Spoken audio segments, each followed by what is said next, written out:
Hi friends, இன்றைக்கி மதியம் என்ன சாப்பாடுன்னு சொல்லி பார்க்கலாம். ஸ்கூலுக்கு ஒரு கனவை பொறுத்தது என்ன பாடுபட்டு கேஸ் எல்லாமே அங்கே இதாவி நான் சாவி கிடைக்கு மேலே எல்லாம் நான் இங்கே நிற்க அது பயந்தி கனவை பயந்து நான் இங்கே நிற்க பாருங்க.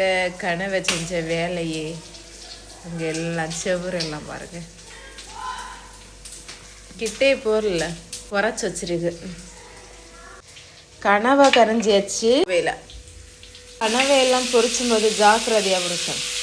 எப்படியும் இவ்வளோ கனவாவே பொரிச்சு எடுத்துட்டேன்.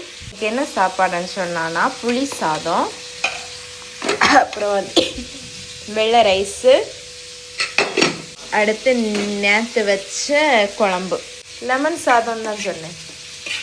நேற்று வச்ச குழம்பு இதே ஸ்கூலுக்கு நான் கொடுத்துட மாட்டேன். இது நான் சாப்பிடுறதுக்கு, வீட்டில் சாப்பிடுறதுக்கு, இதுதான் ஸ்கூலுக்கு நான் கொடுத்துடணும். இவ்வளோதான் இன்றைக்கு சாப்பாடு மதியம். இப்போ லஞ்ச் வச்சலாம். 2 பேருக்கும் சாதம் வச்சாச்சு. கனவையே அங்கங்கே பறத்து வச்ச வேண்டியதான். போதாதாம்மா கனவா? இனி வச்சிடணும். அங்கே தெரிச்சது கிடந்தி.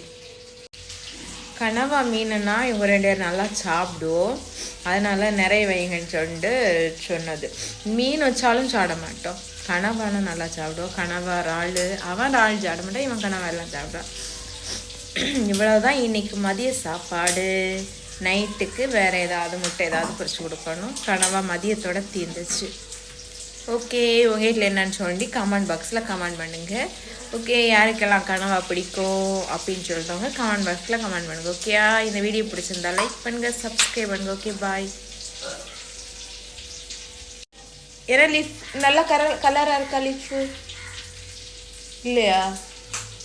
தெரியுது கலராட்டு. கனவா இல்லை. ஓகே, இந்த வீடியோ பிடிச்சிருந்தா லைக் பண்ணுங்கள், சப்ஸ்கிரைப் பண்ணுங்கள். ஓகே, பாய். அவன் சாப்பிட்டாச்சோ மிதுஸ்? இப்போ 2 பேரையும் ஸ்கூல் கூட்டிட்டு வரலாம்.